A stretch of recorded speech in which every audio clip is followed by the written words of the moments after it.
Brewheads. Right, I'm going to read you Be Kind Rewind, which hasn't gone up on the site yet actually. I'm going to be releasing this simultaneously. So you can either read it or have it read for you, or you could do both at the same time. So this is Be Kind Rewind. Is it just me, or is time starting to go just a tad fast nowadays? It is no myth that our lives move at a vastly accelerated pace the older we get, and the month of January barely even registered before February came along and pulled the rug from under its feet. It's no real loss, as January is a lousy ass month at the best of times. We've ordinarily all gained a waist size after the festivities, and our wallets are thinner than a pepper army with polio. So coupled with the Narnia-like conditions, it makes for a fairly depressing 30-odd days if you ask Keeper. It bothers me that Monday and Friday appear only a whisker away each week, and for all my best laid plans, I always appear to be behind with my own strict deadlines. I'm fairly convinced at this stage that I will never again grow any younger, but I'm determined to fight off those white hairs which threaten to populate both my ears and nostrils, and hang on to every scrap of my youth, but before my lobes and balls enter into some kind of southward pact. I may possess the lungs of a geriatric, but I'm banking on that old nugget about any damage repairing until you hit 40. I have a few months left of excess before knuckling down. But I will say this now, with unflinching eye contact, I'm not going to be wearing any cardigans. With that stated loud and clear, let's look at a few ways to dip into that fountain of youth while it is still accessible, shall we? I spend the lion's share of my time reminiscing, whether copying an earful of old 80s pop music or watching John Hughes movies. I find it a stellar way in which to keep the wolves from the door. I truly regard this epoch as my fondest, and I'm aware that this is due largely in part to the fact that my own development ran symmetrical with this period. Many of life's lessons were schooled by movies such as The Breakfast Club, which taught me how to love the jock, dweeb, princess, weirdo and rebel on equal terms, and Ferris Bueller's Day Off, which told of the importance of grabbing some scheduled downtime. Meanwhile, I was receiving a tutorial on why Mama believes I should knock you out by LL Cool J, and supplied intel on how to become paid in full by Eric B. and Rakim. Run invited me to spend long weekends at their house, and Public Enemy informed me of believing the hype and that it wasn't all it was cracked up to be. I recall the hula hoop, a spherical waistband which I struggled to keep above my childbearing hips, and Garbage Pail trading cards, which introduced me to all of the stereotypes I was required to spend time with on my thorny path through adolescence. I pet my monster for the first time at the middle of this decade, and the second time the very next evening. Puppy Love also made an appearance.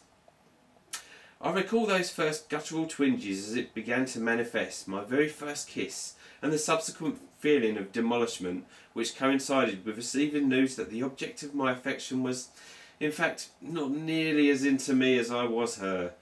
Around the same time, I spent an evening in Texas, sharing a Thanksgiving spread with a brood who had no discernible table manners, and wheeled on Gramps as he desperately attempted to deliver that knockout blow with his hammer. In addition, I learned of the perils of camping, whilst concurring with the popular belief that in space no one can hear you scream. I learned the art of cussing through a stolen afternoon with Platoon, and the perils of prodding my penis through a shower wall from sneaking back to Porky's. With all bases covered, I stumbled onto my teens as a bandy-legged goon, and they began to flesh out. Exercising one's member appeared to aid in its development, so I took every opportunity to pilfer my mother's hand cream and attempt the chicken chokehold. Indeed, I was a product of my environment, and this pleased me as the 80s were crammed with guiding lights. It never received the adulation it does now, considered to be the collective diarrhea of the 60s and 70s and denoting the loss of individuality. The whole free world was dressing like Cyndi Lauper, donning luminous leg warmers and enough bangles to walk like an Egyptian. Being the proud owner of boy parts, I stumped on wearing MJ's brogues, and spent at least half the decade sliding backwards with a terrifying lack of rhythm or awareness of my movement. My first 7-inch single was Take On Me by a-ha, and this was followed by my primary LP, Tango in the Night by Fleetwood Mac. Rap didn't truly take hold of me until the mid to late 80s, so I was content with cherry pop fodder as an interim. You never forget where you come from, like it or not. The 70s were a blur to me, and I recall only a handful of instances before the 80s began in earnest. One such indiscretion stands out like a sore plonker: the Rabbit Hutch affair. This was on the cusp of 1980, and Keeper was barely old enough to even spell sex, let alone partake. Nevertheless, I managed to get myself into a spot of tepid water, largely due to the earliest recorded sightings of testosterone. I shall now read you a little piece called The Rabbit Hutch Affair, also known as the Hutchgate Sanction. It all started so innocently. It was a birthday party for a neighbour in Bern, located 2 doors along from my own domicile, and every kid on the block was invited to grab themselves a party bag. I spent a large hunk of the festivities in the garden area, more critically behind the Rabbit Hutch, as I went from nipper to fully unlicensed general practitioner and began to run my own illicit clinic for deviants. The birthday girl and her marginally older brother were the recurring patients on my list, and each in turn would make an appointment to see Dr. Keeper. Behind the hutch, I was pinging on my gloves and flexing my digits as I prepared for afternoon surgery. The doctor will see you now. So as not to arouse any suspicion, I saw my male patient first. Armed with imaginary stethoscope, I gave my swift prognosis. Clean bill of health. Next! He was as pleased as Punch, although he may not have been, had he been aware of the assiduous check-out his sister was about to receive as she came for her first smear. Oh my, oh my, oh my, this isn't good. I'm afraid I'm going to need you to drop your panties immediately. This will need a most thorough examination. Down they dropped, where they rested on her frilly white bobby socks for a good few moments of assessment, after stroking my chin and hers. For sufficient time, I sent her packing and the cycle perpetuated. He was positively thrilled by the constant good news bore each time he stepped into my office.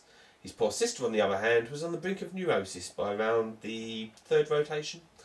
Then it happened. My licence to practice was callously snatched from my grasp as her already mildly disapproving mother copped an eyeful from the kitchen, where she prepared the jelly and ice cream.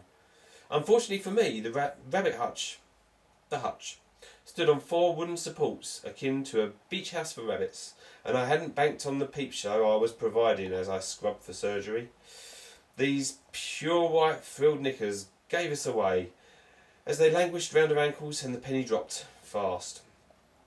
I heard the wails of a banshee, and immediately realised I had been compromised. Rumbled, I believe is the term. For the next handful of seconds, everything ground to near halt as I grabbed my swabs and bolted to the nearby gate to make my hasty retreat. It felt as though I was swimming through a reef, a la the deep, and it took every last exertion just to drag my lanky pins to the chopper. On arrival at the gateway, I was met by a totally different looking mechanism than the ones I had scoped out on insertion. One simple latch had been replaced by 1,000 complex contraptions, each attempting to bamboozle and deliver me to the madwoman gaining ground behind me, rolling pin aloft. Isn't it frustrating how a little blind panic can make the simplest exercise a challenge and sheer terror? Fortunately, my lock-picking kills, I like that, so I'll keep it that way.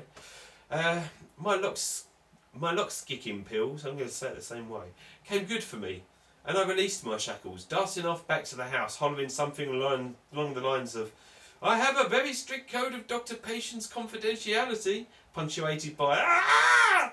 Finally, I reached the homelands and procrastinated not in making my way inside my bunker, my sanctuary.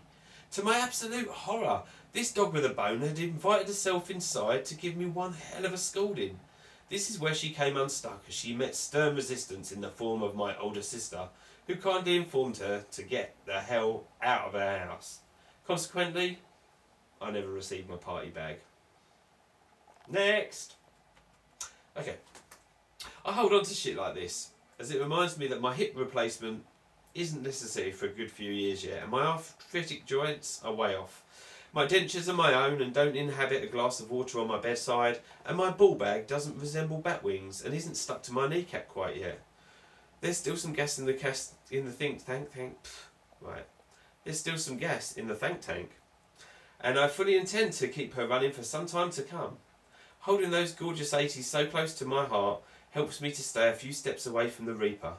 Some memories fade, but the best ones remain, and I just happen to have stumbled upon some doozies. For Keeper, it is all about those rose-tinted spectacles. Nostalgia plays such a large part in our happiness, so long as the time we are attempting to recreate was devoid of such. I don't even understand that. I'm going to read that shit again. For Keeper, it is all about those rose-tinted spectacles. Nostalgia plays such a large part in our happiness, so long as the time we are attempting to recreate was devoid of such. Wasn't devoid. Oh man. Stop. No, keep going. Sure. See, this is what we do. We go guerrilla style, Grooveheads. I haven't actually proofread this yet, and fuck it. Let's just carry on, shall we? Do it. Right. I can only speak for me, and I had a whale of a time. Any piece of music, scene from a movie, or recollection of skullduggery should do it. Something which takes us back to that time when life's heftiest challenge laid in evading some scary-ass fishwife brandishing a shaped block of timber. The cynics hadn't sucked their petulant claws into us. We still viewed our existence through wide eyes, wearing bubblegum smiles. I considered myself kind, as I always rewind. I worked for 7 years in a video store, so spent numerous hours winding the bastard's back. My hippocampus was alarmingly remained intact. It's alarmingly remained intact, and it's quite alarming too. Despite the battering it has received over the years, it still retains a whole heap of useless information. Through bleeding my memories through the quill, it affords me the opportunity to keep on rewinding. I believe it is here that I find the most exquisite balance.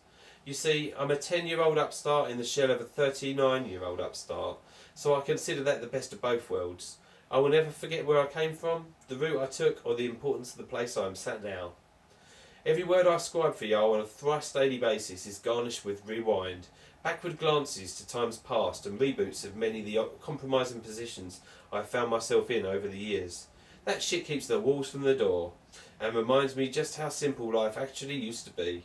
Armed with the intel of how to get myself from point A to point B, which I now possess, I can clamber safely into these recesses without fear of reprisal. Until Judgment Day, at least. Thus, 30 years on, and I'm still rewinding a stack of tapes. Sinning in reverse. Finito.